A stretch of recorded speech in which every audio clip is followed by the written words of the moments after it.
Hello, listener. It's New Game Plus, your pixel perfect podcast for all things gaming. I'm your host, Dan. And your co-host, Antonio. Guys, we are super excited for our guest today. If you saw the new documentary on Netflix, High Score, and watched episode 2, you will have seen this man. This man is Sean Bloom, and he was a former gameplay counselor for Nintendo. I'm still freaking out. I got to admit, like the fact that you got Sean Bloom in is, oh my god, dude! Like we were freaking out from our other guests, but like I feel like we're starting to climb. Yeah, I think so too. And it was just what surprised me was that how easy it was to get him on. All you had to do was send him an email, and he was more than willing to come on and talk about his time at Nintendo. So, we're about to cut to it right now, but you guys are going to absolutely love this. Yeah. Again, thank you so much for agreeing to talk with us. Yeah, no problem. So why don't we just get into it?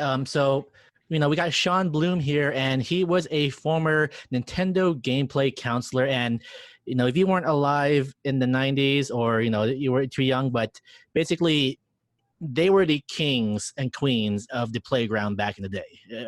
Is it fair to kind of say that? Yeah, it was definitely it was a rock star job. But again, I didn't know that going into it. I didn't even know I would be working as a gameplay counselor. So that it just started kind of snowballing as I got on board with the gameplay counseling thing really early. And so it was just starting to, because it was the Christmas before that they killed it. Because I started in June of '89. And okay. So 88, December 88, I believe they just crushed it with the NES, and it was busy. So, and how long did the game counselor job last?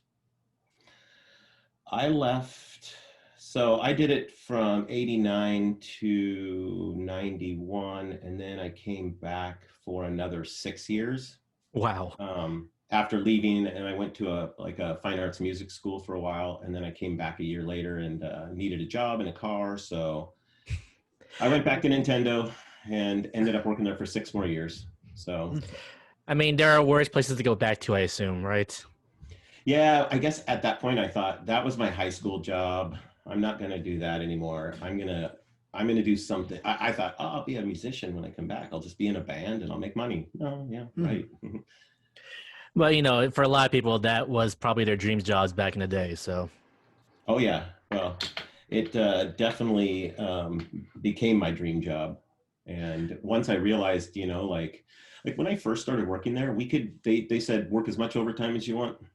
Come in whenever you want to work, and we will find you a seat and you can work. So it was great for people that wanted to make a lot of extra money. Wow.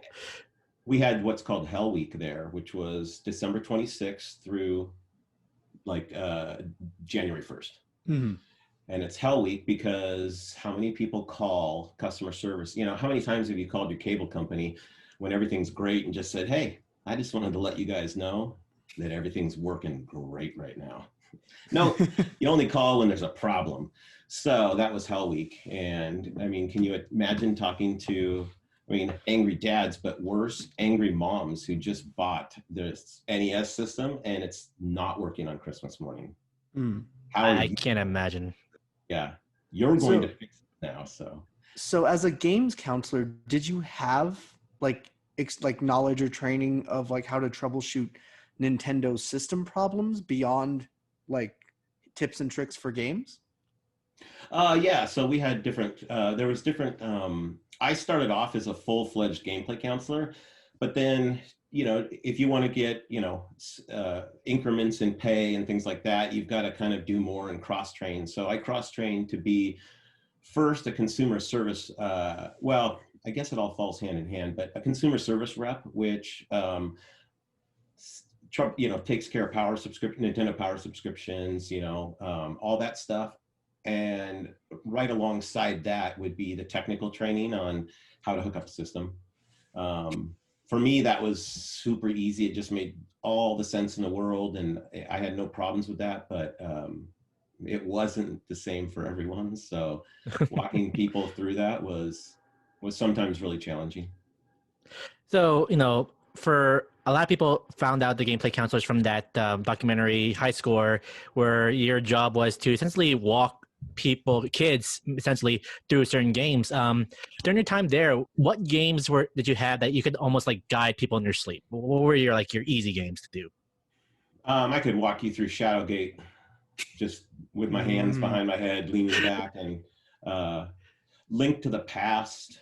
I would play that frequently, just completely all the way through in one shift. Wait, so you beat the entire game in one shift? Link to the Past multiple times. Wow. And wait, am I thinking of the right one? That's the first Super NES one, right? Yes. It's been a while. So. Yeah, okay. Yeah, that one. I also used to name myself WASUP. And then whenever so they'd go, "Hey, what's up?" And then they'd that's a reference that I'll never get tired of. Yeah. Oh. It didn't get a lot of calls on it, but one of the games that I loved playing with my buddies was Rock and Roll Racing. To this day, oh my god, that game big time. Somebody else who knows Rock and Roll Racing. Dan, have you actually played it? Have you heard of Rock and Roll Racing? I can't say I've had the pleasure, but I'm not that much of a retro head as you are. So. Oh my god, dude! Next time you come over, do you remember that? Next time you come over, Olaf's going the wrong direction. Mm-hmm. I love those. Yeah. Go ahead. As a counterpoint, this to finish off my question, what were the games that you dreaded getting calls for? Well, if you saw The Comeback Kid, Legacy of the Wizard, definitely probably one of the number one games that I just was like, oh my god. And what was it about that game that just made it so hard? Well, I believe there was 64 rooms in it, and I was initially thinking 100 when I was doing the this interview, but when I did the documentary, I looked at the maps again, and it's like 64 rooms, but they're all just full of, every room has some gray blocks in it somewhere, and every room is large, and they would just give you these very vague clues, like, well, there's creatures in it. Oh, well, there's creatures in every room. Well, there's gray blocks in it. Well, there's gray blocks in every room. Well, I'm kind of near the bottom right, I think. So unless you knew that game really, really well, it was hard to fake your way through a call on that one. And when I say fake your way through, just like a lot of times you didn't have all the information in front of you. If you hadn't played the game, you would have to have information in front of you to be able to answer that call. That call, it doesn't matter if you had, I had the most detailed maps ever, but still they were so small because they're trying to get them on one piece of paper. And so you flip it sideways. And in fact, I have,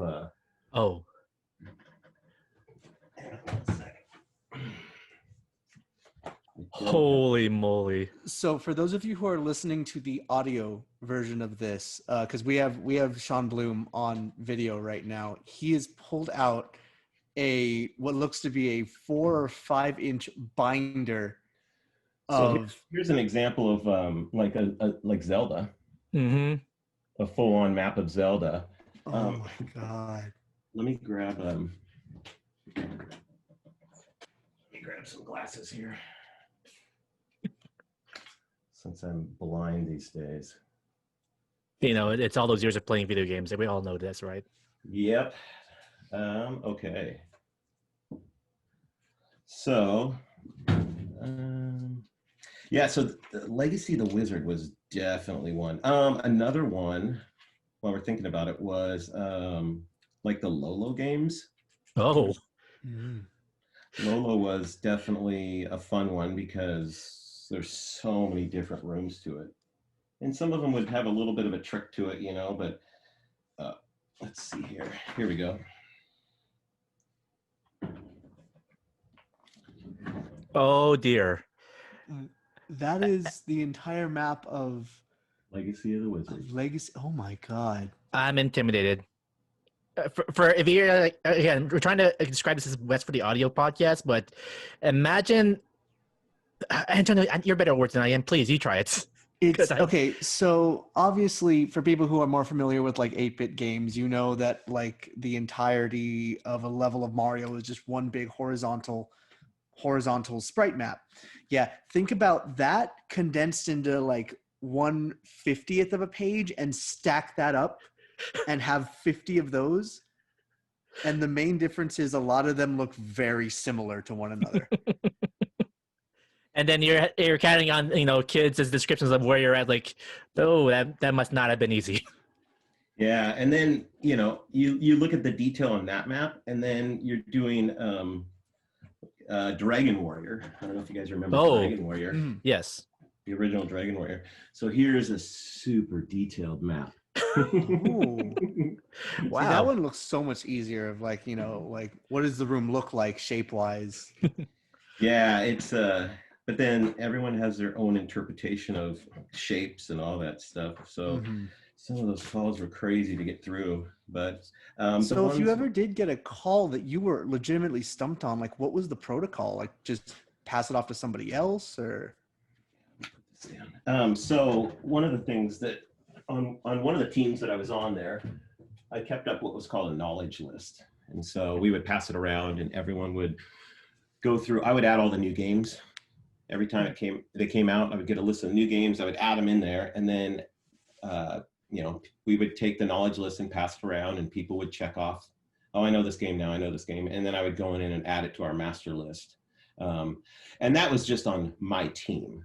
But you quickly came to learn who in the call center liked what games. There was role-playing guys. There was Street Fighter guys. I had to imagine.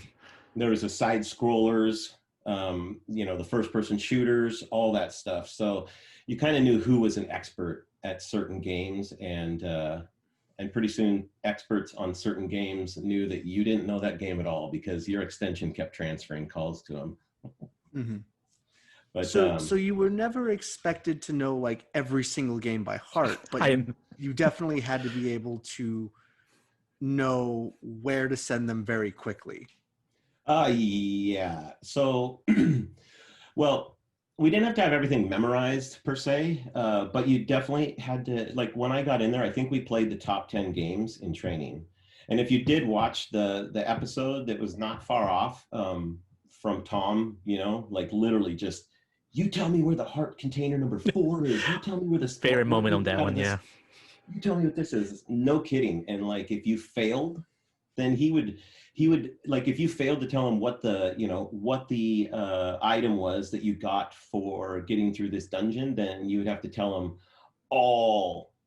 where all the heart containers were, not just one. Then he'd make you give you homework. Yeah, so it was kind of like that, but what happened was we were a free number. We were an 800 number, so it took forever to get through. And then at some point, they changed it to a 900 number. So people were paying, and I don't remember what it was initially, but they were paying to talk to us now.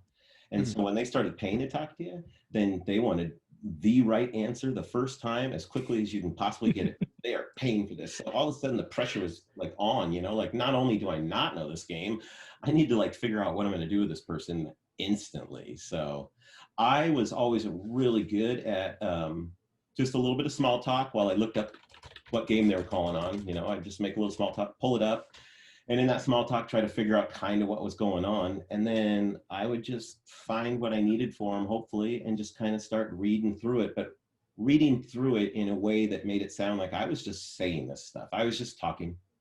But some people were like, first take a left at the gold brick and then take 10 steps and hang on. Oh, hang on. Oh, got to go to the next page. And the person would be like, wait, haven't you played this game? Well, yeah. Well, then why don't you know what you're talking about? So yeah, there was definitely challenges. I mean, you had to explain, like, it's not like you were getting paid by the minute also, so. Yeah, exactly. But, yeah, you definitely couldn't know all the games out there because I don't even know what the final count on the NES was, but I want to say there was over 2,000 games for it. Yeah. And I worked there starting with the NES. and then the Game Boy came out, and then I worked there when the Super NES came out, and then when the Nintendo 64 or the Virtue Boy. Oh no. I actually product tested the Virtue Boy when I was there. How many headaches did you get? Yeah. I loved Mario Bowling on it, but yeah, it was just not. My eyes are crossing right now just thinking about playing it. Yeah, I think I sold mine for like $20 to some kid. I honestly wish I had kept it now. I also wish I had kept one of those game packs from the competition tour. Oh man, the World Championships? Champion Tours. Oh, if we only knew. I had that. I was on that tour. In fact, I was on both the Salt Lake City where Jeff Hansen won in the episode of the Comeback Kid. Go figure. Yeah. He won in Salt Lake City, and then it was Tampa, Florida.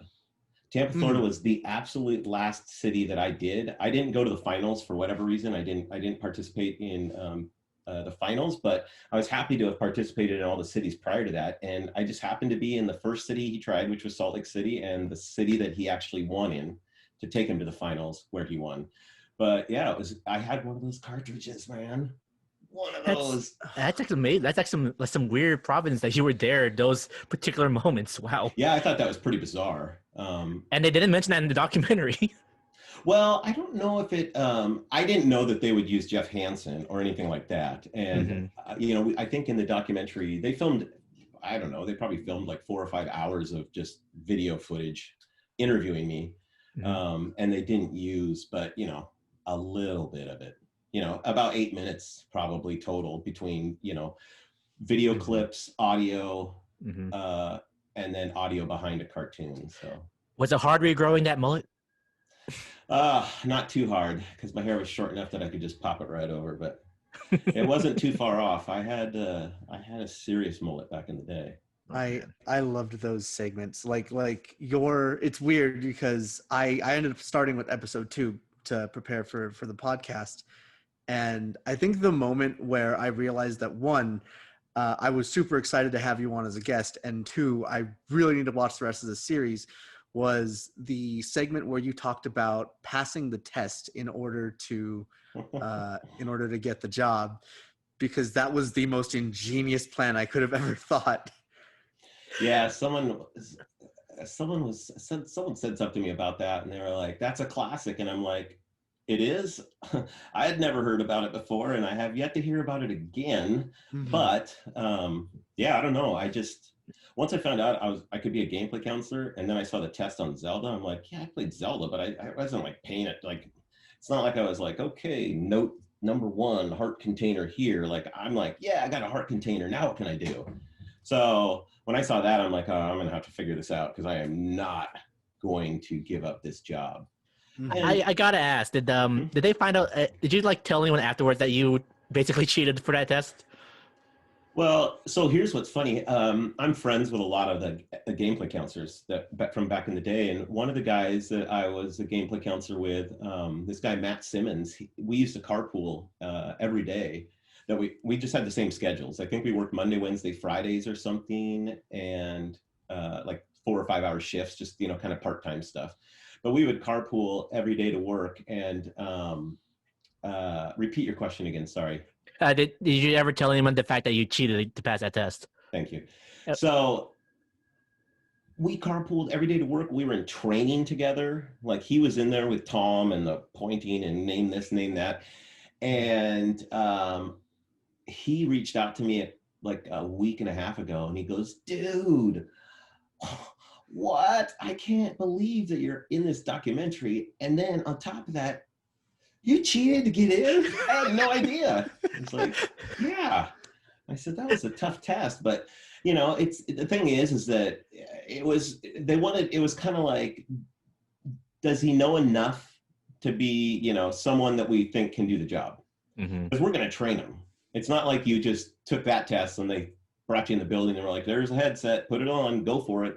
No, they trained you all the way through. We played through like I said earlier, the top 10 games at that time before we went out on the phones. And we quizzed and tested and all that stuff. So you really did, for the most part, have to know all the most frequently answered questions on the top 10 games before you hit the phones. And so it was interesting because a few people, like he was just super surprised. I was like, oh man, it was a tough test, but I just got in there and was like, never looked back. What are they gonna do? Fire you now? I mean, if you get the way I always looked at it is like, it's not about your pedigree or what you knew or how you were raised or what kind of family you came from and the amount of money. Can you do the job that they need you to do, and can you do it to the degree they want you to do it, and do you enjoy it? So it's about getting your foot in the door. Yep. Yep. I mean, if anything, they probably respected the ingenuity of it all. I can't say that I didn't tell anyone there, because I made so many close friends, and like once you've been there for like 4 years and you tell someone you cheated on the test, they're probably going to laugh their ass off and say right on. But at that point, like, who cares? You do You're a great here job. and you've proven that you can do the job. Yeah, and it was a killer story to tell. Who knew I would be telling it to the world at some point? But I literally got hired on at my job. The Monday after the series came out. And so the series came out, and then I'm thinking, man, it's too bad it couldn't come out just after I got hired on, because I can contract and they see the whole spot with the sunglasses and and the trickery, and I'm like, but no one seems to mind. So did you so obviously, as we mentioned before, like, you had your favorite games, you had your least favorite games when you were a games counselor. Were there any titles that, like, after dealing with them for your job during that time, that you were just like, I don't ever want to play this game again? Like, not that your love of gaming was diminished because of your job, but like just titles that you're just like, got sick of. Yeah.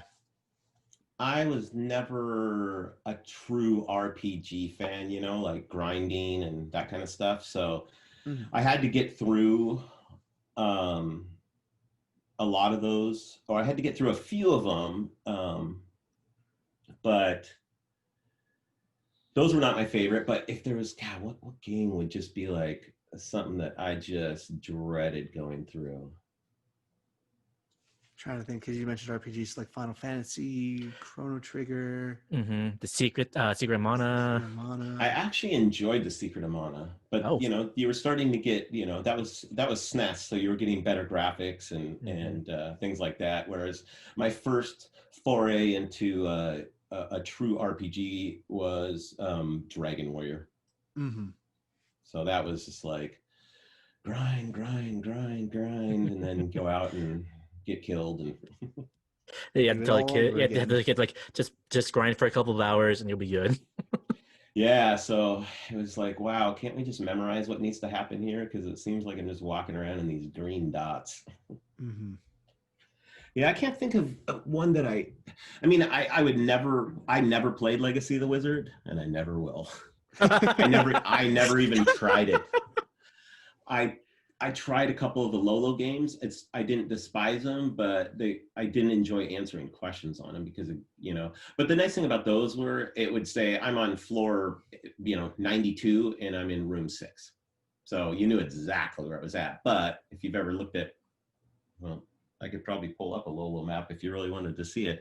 If you've ever looked at a Lolo map, all the rooms are just a square, and it's like you've got all these little things in it. There's holes and just different. So you got to figure out how to get through it. It's just each floor is a little puzzle. So during the episode, you mentioned how the kids would come out and they would see the gameplay counters in their jackets, because I just have to say I'm really jealous of that jacket that you had there. It's so cool. Other than that, like what other reactions would you get when people told people about your job, like that you help callers do Nintendo games? Most people would be like, oh, wait, what? You play games for a living? Yeah. How is that possible? Like, I don't know. I didn't know it was possible until I, found out what I was going to be doing. Like you saw in the thing, I thought I was going to be working in the warehouse.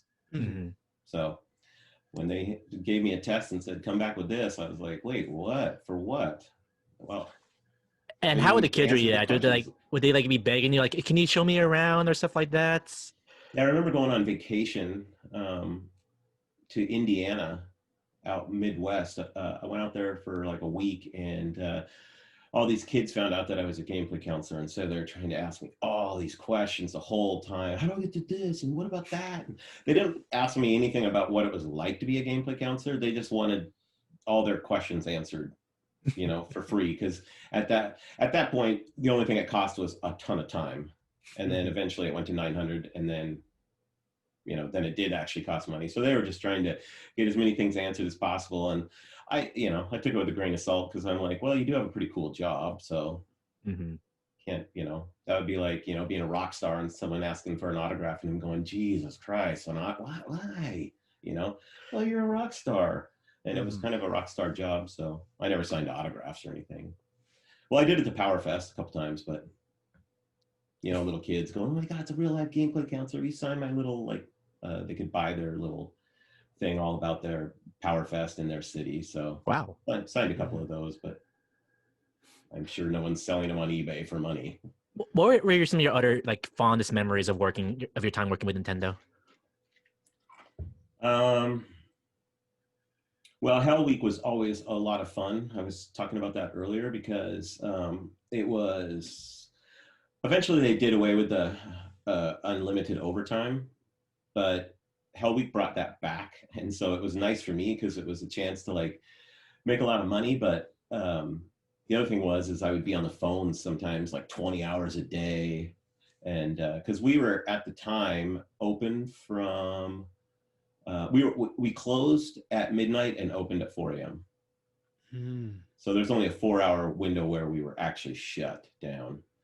So I would come in sometimes at 4 a.m, and I would just work until midnight and go home and sleep for a little bit and come back. Because I would, I tell my son, I'm like, sometimes you don't always have the opportunity to make money. So when someone gives you the opportunity, take it, And so I took that opportunity every year to sock away a little bit of money and be able to do something. But it wasn't called Hell Week for nothing. So some of my fondest memories were working during Hell Week, because they would set up desks everywhere. And one of my closest friends I met the guy there, and we just had a blast working together. His name was Sean McVeigh, and we were in this back room, tucked way back in the back of the floor where we were at, and these little desks set up. And this was actually something they filmed in those little skits for the High Score series. They filmed this story, but they never used it. You could see me at that desk playing a Nintendo. By the way, there's nothing on that screen. Yeah. I had a feeling it was totally green screened. So,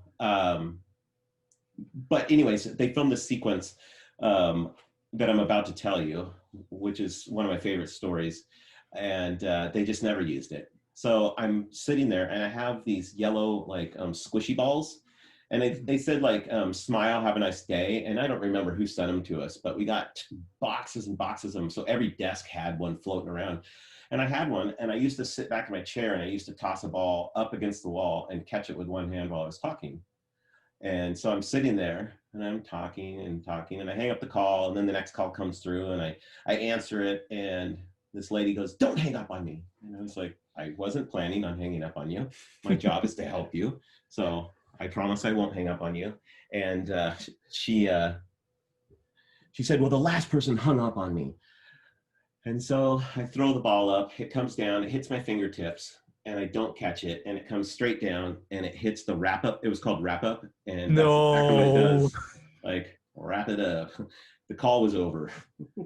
Oh, no. So I basically, the lady said, don't hang up. I promised her I would not hang up, and then I hung up. So you didn't hang up. You got disconnected. There's a difference. I didn't hang up. The ball hung up. Yeah. The ball decided it was time to end the call. Yeah. One of the other things, so my friend Sean and I used to play this game on the phones, because after a while it got a little bit of, a little monotonous, because you take, I mean, even though there's 2,000 games, you probably take about the same 10 questions most of the day. So maybe 10, 20 questions, but oh my goodness, it got monotonous. So we would play these little games like where I'd give him like a phrase or a really crazy word or something, and he would have to incorporate that into his phone call while he was talking to him. And it was pretty easy, you know, like if like I remember green bumpy pickle was one, and like porcelain doll was one. But I remember just telling someone like, you know, you're gonna go past this, and you know, it might even look like a green bumpy pickle to you. That was my interpretation of it, but you know, just go past it and blah blah blah blah blah. So it was easy to get those words out. But man, the best part was just hearing them have to say those words in their call, and then you'd be cracking up. Or we also had what's called a mic button, and the mic button was just, it was a way to mute yourself. You could still hear them though. And so it was just instantaneously. And so I remember these kids called up for Ghosts and Goblins one time, and I was just so tired of giving out codes. It's like, why don't you guys, sometimes I would just say, don't you guys want to play the games? Like, I know I'm here to help you through it, but I'm here to help you through it, not play it for you or walk you from start to finish. Like, I'd always say, didn't your mom and dad spent money on this? So like, wouldn't they want you to like get as much fun and enjoyment out of it as you could? You know, here's $50. Okay. He just walked you all the way through it and told you exactly what to do. Wow, where was the fun in that? That's like getting a book and then someone goes, oh, this is what happens. Boom, boom, boom. Don't need to read it now. So, sorry, I lost train of thought. It's okay. These are amazing stories. Antonio? Yeah. I'm sorry. I'm still personally cracking up from that ball story, because I'm like, I work in a similar job with IT, and oh man, there's been similar moments. But yeah, I can imagine. Sorry, I know exactly what we were talking about. My mic button and these kids calling up, and I was so sick of taking these calls where they just wanted to be walked through, or a code to get them every free life and all that stuff. And it was the Ghosts and Goblins, so it was your standard Konami code. What was it? Up, up, down, down, left, right, A, B, start, I think. And so I remember just hitting that mic button like this while I was talking, and so it was like that. And they were like, wait, I can't understand you. I can't understand you. Wait, we can't understand you. They were freaking out. And then at the end, I'd stop it and go, so that's the code. Anything else you guys need? We didn't understand you. Oh, I can. Oh, here, let me repeat it. Oh. I mean, I probably could have gotten in. Well, I probably would have been taken and talked to in a room if someone had known that. But I can guarantee you, the person, like the supervisor or your lead or whatever that was listening to that, would have been laughing their ass off at it. They just probably would have had to have reprimanded me if anyone else knew about it. But yeah, it was there were some calls like that. And then there was calls where I would be so tired because I worked like after school from like 5 p.m. to 10 p.m. Oh, so I had already been up since like 6 a.m. to go to like jazz band and all this other stuff. And so I was wiped out, and I would just be on the phones, leaning back with my sunglasses on, and someone would be playing like Shadowgate or something. And I'd say, okay, so where are you at? And they'd start describing it, and I would just be like, out, not snoring, but just to give, for audio reference, that's how quick it was. Like I would just be nodded off, fade in and out of consciousness, and be like, oh god, what I miss.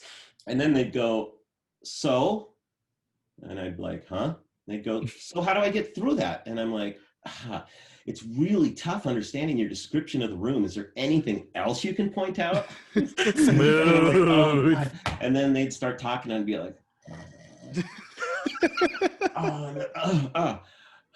yeah. Some of those were just so long and boring. And then there was one. There's a. Are you guys familiar with the AV Club? Yes. They did a big article on a couple, 3 gameplay counselors, myself, Cesar Filori, and Greg Louder. And what were we talking about in that? So in that, they had asked me a question like, what was one of the weirdest calls you ever got while you were on the phone? And I even remember the desk I was sitting in when I got this call. Oh, man. This lady, I was talking to a guy, and I honestly, I can't tell you what game he was playing. But once you hear what happened, you'll understand why that went just out the window. So I was talking to him and I was walking him through something. And this was back when people had like landlines all throughout their house. And so you can hear the click when someone picks up. And so you hear this click and this lady goes, honey, I'm upstairs. Before I come down, do you need anything? And the guy goes, yeah, bring me a popsicle and a pair of clean underwear. That was his request. And she goes, okay. And she hung up. And I'm like, why those two things in yeah. Your mic is off now. I was like, oh yeah, mic button off, light not green. That was definitely the weirdest call I got. Oh man. And then as far as like, if you want to know the spectrum of calls, like probably one of the most annoying calls was when Street Fighter 2 came out. Oh boy. The original one? Yep. And they wanted to know the code to unlock Turbo. And it's like, there's no code. There's to this day, there's still no code. And the code is you got to buy the separate game. I know. And so you'd get a kid that calls up, and you know when you've talked to someone before, if their voice is distinctive or it's really early in the morning. Like I would start at 4 a.m.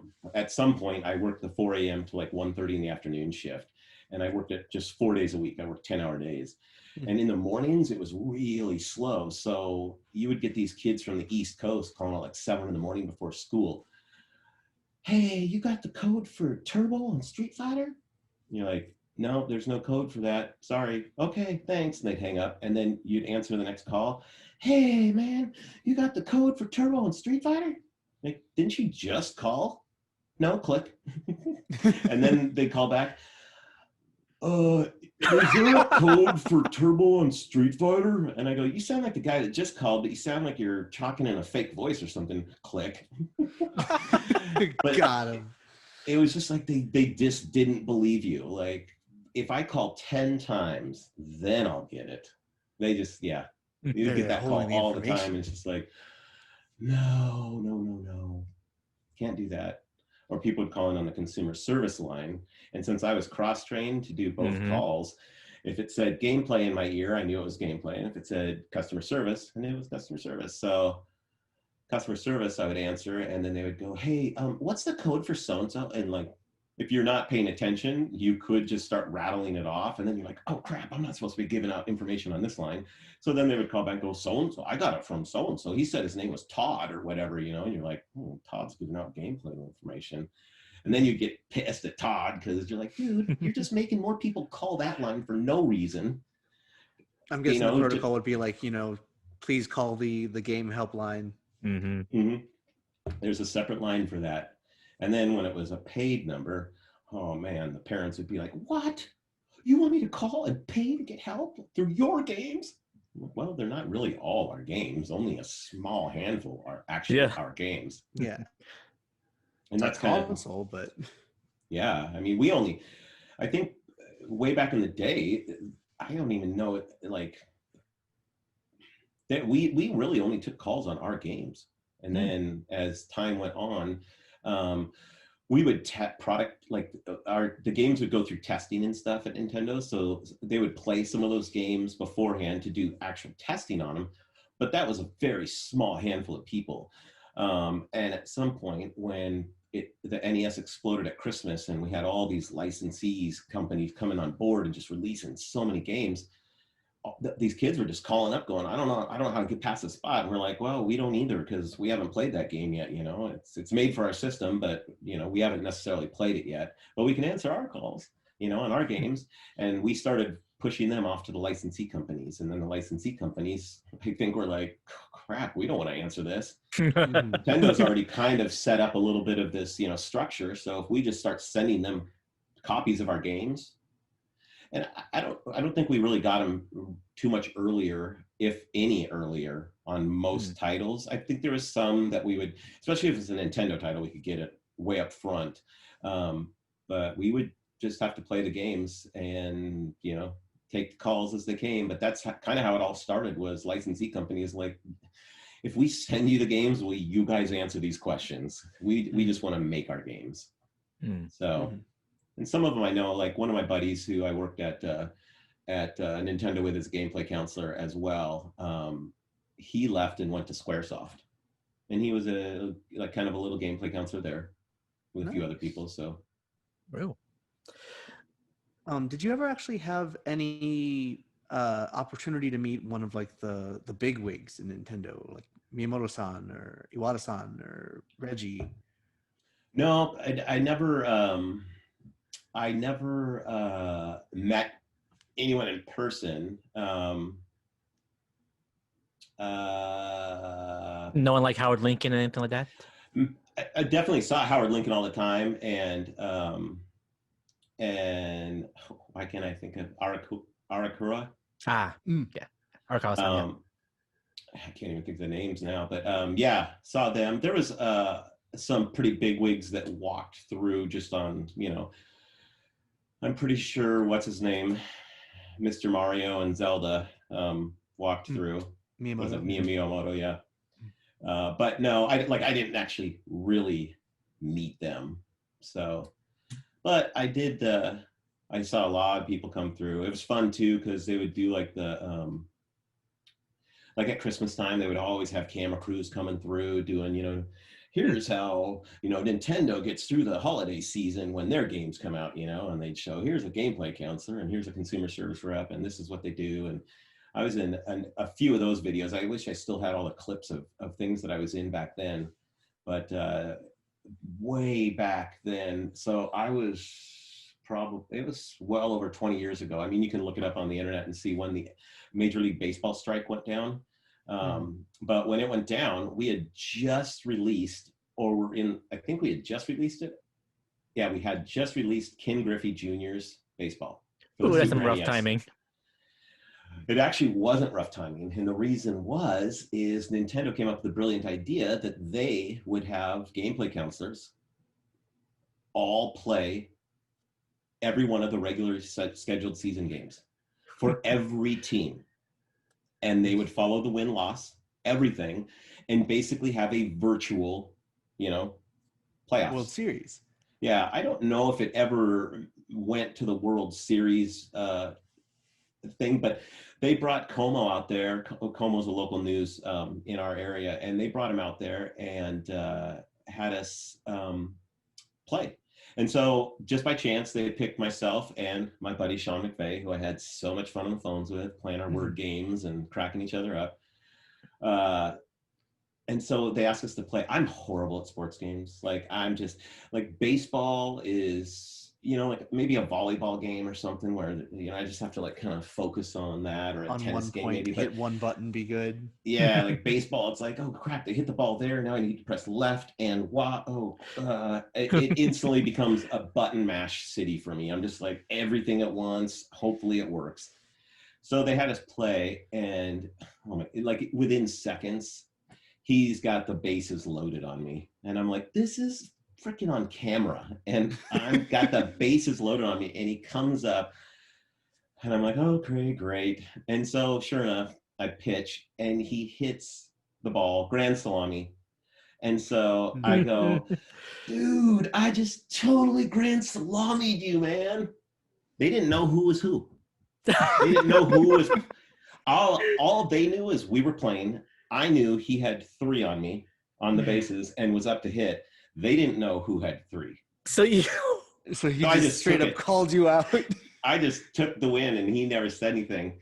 He said something afterwards though. But that's. But he has one of the best sense of humors of anyone I know, and like, oh man, he was totally cool with it. It was hilarious though. But man, that guy, I'll tell you, that guy could play Street Fighter. Ooh. Holy crap! Oh man, he would go. You have Dan's interest. Oh man, he's just this. I think unassuming, right? Spark plug. Yeah. Okay. just this little spark plug. But he would go out there and he would just like talk trash, and then he would like spin around and do a 360 and come back, you know, and just beat you. And yeah, he was good. So, you know, you mentioned that you came back for 6 years and you got to experience the Super Nintendo, the N64, all those other systems. Did you ever feel like there was a time where you couldn't really keep up with the games that were being released? Because I noticed as we go along, the amount of products that were released was like rising in number. If you thought about it, it could be overwhelming, but again, it was kind of the same questions a lot of the times. There was always a new game that kind of bumped something a little bit out, but so in a way it was just like make sure you stay up on the most frequent games. But then again, if there was a bunch of games that came out that just weren't your style and you don't like playing those, you might suffer a little bit because all of a sudden one of those popular games is just not your style. So, but there was I was there through, I left right before the GameCube came out. Oh. So I product tested a lot of games on the N64, a lot of the original games. In fact, for like 3 months straight, my job was come to work from 8 to 5, walk in through the warehouse, go in through this little back door and go into this secret little room that had no windows. And I played Super Mario World every day for 8 hours. That to me is one of the most, that game is so good. Yes, it was just so good. The whole 3D world and the sounds, everything about that game impressed me. I was just in heaven every day for 3 months. That's what I did. I played that game all day, every single day. And this was before Super Mario 64 released. Yep. N64 was not, this was the game that it came with. So we were still trying to get the game in order before we could release a system, and I got to be part of that game. So that was, to me, that was one of the best times there. Because is your name in the credits for playtesting it? I don't know if it is or not. I honestly don't think it is. I think the only people that got their names in the credits were the people that actually worked in that department. It was called the Treehouse. And so we were just rotated counselors, you know, consumer service reps and counselors could all do it. I think, or maybe it was just gameplay counselors. I don't know, but you could get like a project, and a project would take you off the phones, and that was awesome because you got tired answering calls. So one of the projects I got was testing Super Mario World for like 3 months. I also tested a bunch of other games down there too while I was at different points. But yeah, man, it was, God, I didn't have to answer a call. I had earphones on, so I was in my own little world. And the only thing I had to do was if I just had to try weird crap and, what if I bang down into the corner of these polygons? Will I get stuck or if something happened, be paying attention enough to be able to go, how did I do that? We also had VCRs. This was before the days of game capture, folks. So yeah, VCRs. So you mentioned playtesting Super Mario 64 and playtesting for collision and bugs and glitches and whatnot. Have you ever seen a like one of those really, really crazy speed runs of Super Mario 64 where they just break the game and not get any stars? I haven't seen anything like that, but I haven't. Is that something that someone's done? Oh, there's just some amazing videos of people speed running through the game, making use of all these exploits. And they talk about alternate dimensions and stuff like that. It's nuts. If you're curious, we would love to share like one of the videos with you later on, because I think you would get a kick out of like the stuff that people have managed to do with this game. Yeah, I honestly, that's something that's probably just slowly escalated into this, what you're talking about over the years, with people discovering these things like the Negative World and Mario Brothers or whatever at that point. But yeah, I didn't really, if I did know any little tiny like Easter eggs in it. I don't remember them anymore. But So, we're starting to wind down here, unfortunately, but, you got to work at a time of Nintendo where this is before days of streaming, before the days of YouTube, where people can easily look up a video or watch the streamer play this game. Looking back on your time, like, what are you always going to be remember your time at Nintendo for, especially since things have changed so much now? Well, being needed. How about that? Being needed, because now you're not needed anymore unless unless you just don't know how to do a Google search. Back then, we were actually a valuable asset to all game players playing Nintendo titles. So to me, it was missing that time where I guess I just missed that time when that job was a rock star job, and now everyone can be their own gameplay counselor by just having a YouTube channel or a blog and playing lots of games and doing write-ups and stuff. But on the flip side of that, it's really nice, when my son started playing games, I could just go on and look up stuff on the internet. And I'd be like, yeah, why don't you try this? Oh, Dad, how did you know that? But looking back on it, you have to realize like you were part of something amazing. Yeah, that was for sure. Big props to Nintendo for having that ingenuity to have a gameplay counselor team.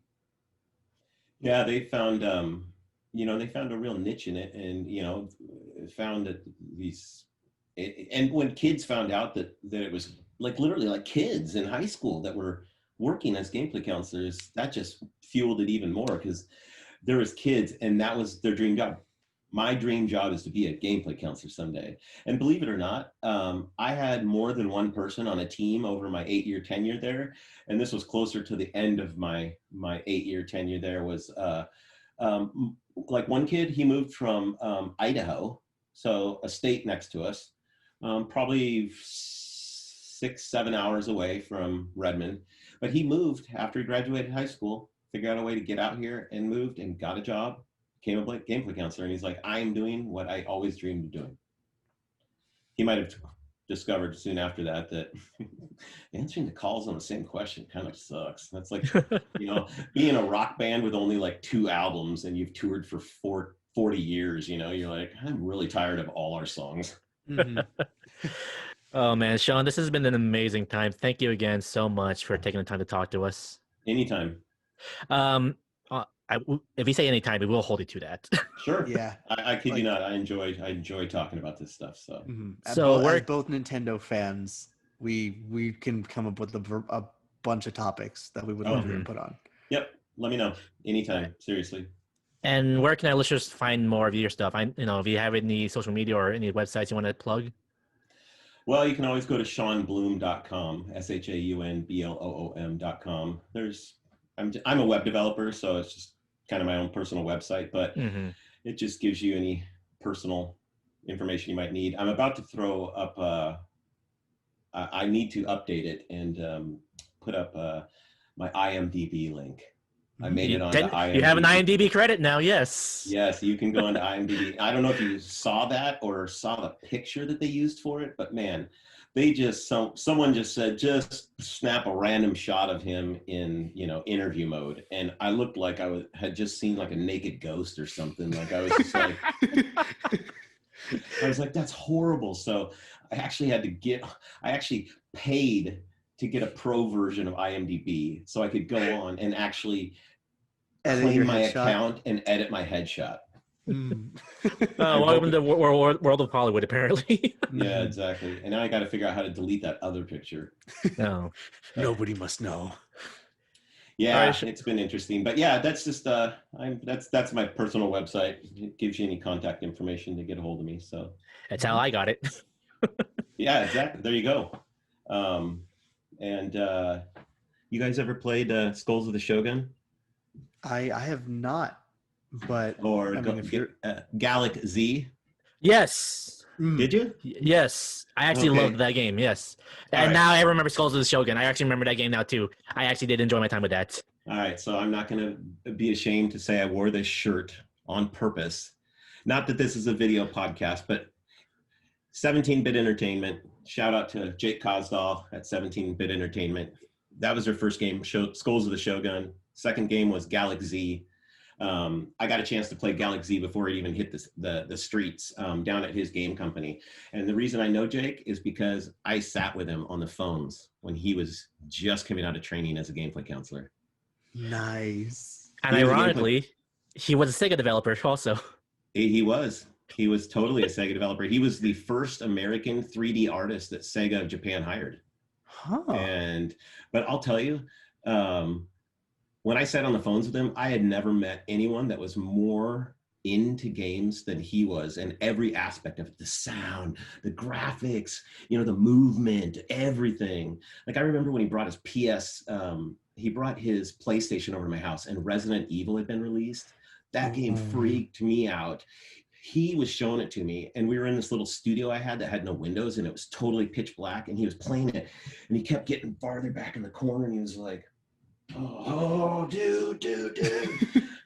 He was so into it. And so didn't surprise me that, he ended up creating a video game company. He's been over in Kyoto now for a number of years, working out of there along with a Seattle office where I had the opportunity to go down and hang out with him again because I hadn't seen him for a number of years. But yeah, shout out to Jake at 17-Bit. We became fast friends after sitting on the phone for a few minutes together, and those times in the trenches. Yes. Yeah. In fact, when I went through, when I was working with Jake there, after he got out of training, I went down to Fred Meyer's right down the street from Nintendo with Jake. And at lunchtime, we got caught by the trainer for the gameplay counselors buying a Sega on lunch. He goes, "Guys, getting a nice system there, huh?" And I turned around and I was like, "Oh shit, Dane. Oh, this guy Dane Emerson." And he goes, "Don't worry about it. I got one too." Oh, Sean, this has been a great time. We hope to have you on again in the very near future. You bet. Seriously, let me know, guys. Thank you for having me on, and it was a pleasure meeting and talking to you guys. Thank you. All right, have a good one. You do. Once again, we would love to thank Sean Bloom for joining us for an amazing interview. Holy crap, that was so much fun. That was that hour went by fast. I want to give a huge shout out to Zoom for giving me a free 40 minutes because normally it would have been like a 30-minute limit, but oh man, I'm so glad they gave us that extension. Oh yeah. If you enjoyed that, please, if you want to respond to anything that Sean said, if you work as a gameplay counselor along with Sean Bloom, please email us at ngpluspodcast@gmail.com or hit us up on our Twitter at ngpluspodcast. Or if that doesn't work, please hit us up on our own personal socials. Antonio? You can find me streaming at twitch.tv/AKL Trifecta. You can also find me on Twitter and Facebook, also AKL Trifecta. And you can find myself on twitch.tv/ThePerpetualPlayer1, on Facebook and Instagram as ThePerpetualPlayer1, and on Twitter as at PerpetualPlayer. Guys, thank you so much for listening to the podcast. If you like what we do, please leave us a comment, a rating, drop us a follow or subscription on Spotify, Stitcher, Apple Podcasts, wherever you're listening to us, and share us with your friends. It will really help us grow. But until then, stay safe, stay indoors, always continue to do amazing things, and we'll see you on the next episode of New Game Plus. Bye, everybody. Have a good one.